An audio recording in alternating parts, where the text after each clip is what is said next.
läks poliitikasse ju. Ja noh, siis läksin ju mina ka, hakkasin minema sinna poole.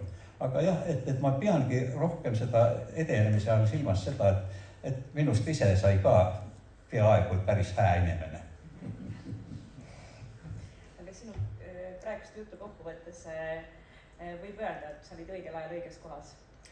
Oli küll jah, ja vaat see on küll õige.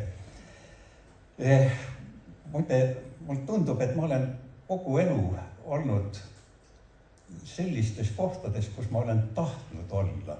Ja no väga harva on inimestel seda õnne, et ta teebki seda tööd, mida ta tahab teha.